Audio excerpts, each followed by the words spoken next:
ఏ qualified teacher. అధ్యాపన శాస్త్రం BEd గణిత శాస్త్ర బోధనాభ్యసన శాస్త్రం 1కి సంబంధించి పాశ్చాత్య గణిత శాస్త్రవేత్తల్లో యూక్లిడ్, పైథాగరస్, రెడెకార్టెస్ గురించి చెప్పుకున్నాము. ఒక 4వ గణిత శాస్త్రవేత్త అయిన జార్జ్ కాంటర్, ఈయన లాస్ట్ పాశ్చాత్య గణిత శాస్త్రవేత్త. మన ఈ బుక్కులో నేటి ఆధునిక గణిత శాస్త్రం అనేక శాఖలుగా అభివృద్ధి చెందడానికి ఆధారమైనటువంటి సమితి వాదనను ప్రతిపాదించి అభివృద్ధిపరిచిన వాడు జార్జ్ కాంటర్. ఇది ఇంపార్టెంట్ అండి. సమితి వాదనను ప్రతిపాదించి అభివృద్ధిపరిచిన వారు ఎవరు అనగానే జార్జ్ కాంటర్ గుర్తు రావాలి. ఈయన రష్యాలోని సెయింట్ పీటర్స్బర్గ్లో డేనిష్ దంపతులకు మార్చి 3, 1845లో జన్మించారు. తల్లిదండ్రులు 1896లో జర్మనీ వలస వెళ్ళటం వల్ల కాంటర్ విద్యాభ్యాసం జ్యూరిచ్, బెడ్డింగార్డ్, సెస్గన్ విశ్వవిద్యాలయాల్లో జరిగిందంట. ఇతనికి క్రోనేకర్, వైర్స్ట్రాస్ కుమ్మర్లు అధ్యాపకులు.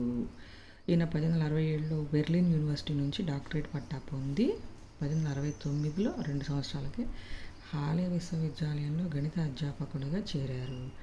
ఈయన గణితంలోనే కాక తత్వశాస్త్రం, ఖగోళ శాస్త్రం, వేదాంతాల్లో కూడా నిష్ణాతుడు.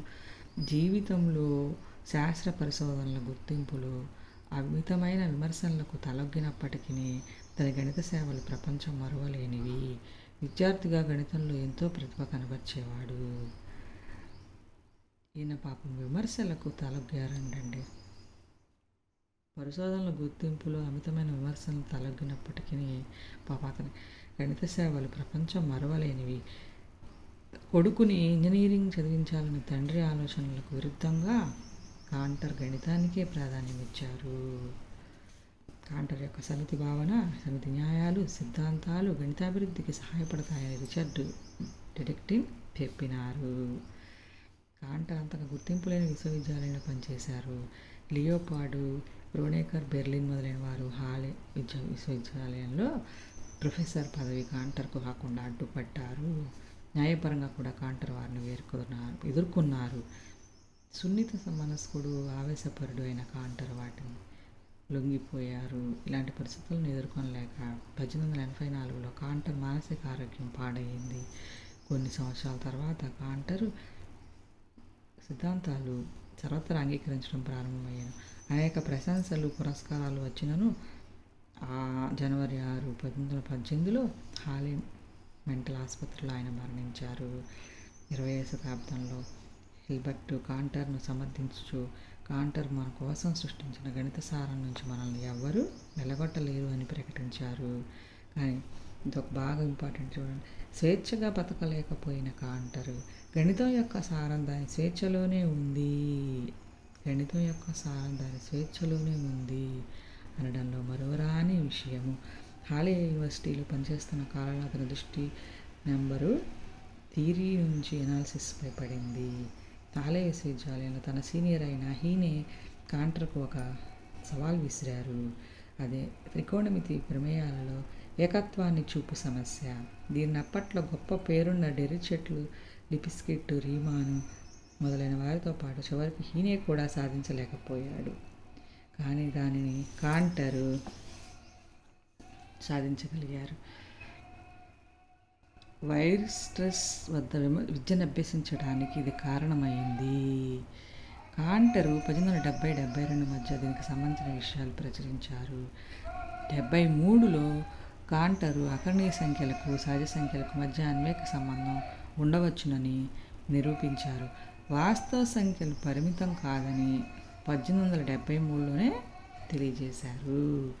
కాంటర్ 1897లో అంతర్జాతీయ గణిత సదస్సులో పాల్గొని తన ప్రసంగాలను వినిపించారు. 1905లో జోర్డాన్ను కలిసి ఈ సెట్ థియరీ పైన, మత సంబంధ విషయాలపైన సంభాషణలు చేశారండి. సెట్ థియరీ పైన కూడా అప్పుడే. అదే సమయంలో ఎంతో ఆనందం కలిగే ఒక ఆహ్వానం సెయింట్ ఆండ్రూస్ విశ్వవిద్యాలయం నుండి అందుకున్నారు. ఆ యూనివర్సిటీకి విదేశీ స్కాలర్గా ఆహ్వానించబడ్డారు. అక్కడి నుంచి గౌరవ డాక్టరేట్ పొందారు. చదువుకుంటే మనకు అర్థమవుతుందండి నిదానంగా చదువుకొని గుర్తుంచుకోవాల్సినవి గుర్తుంచుకుంటే డిఎస్సికి ఉపయోగపడుతూ ఉంటాయి.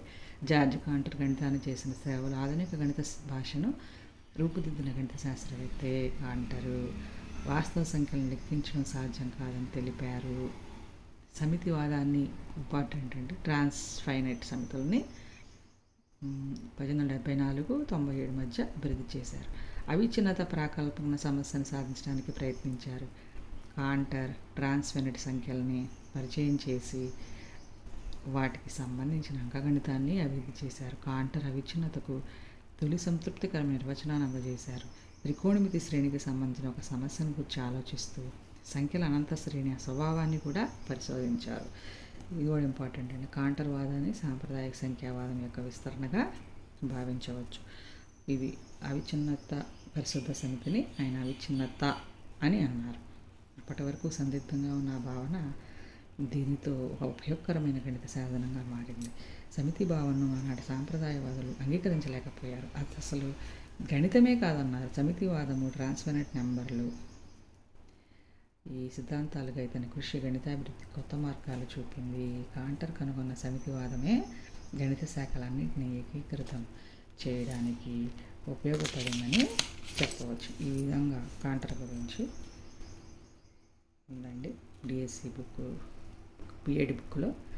ఇంతవరకు వీడియో చూసినందుకు చాలా కృతజ్ఞతలండి. Thank you.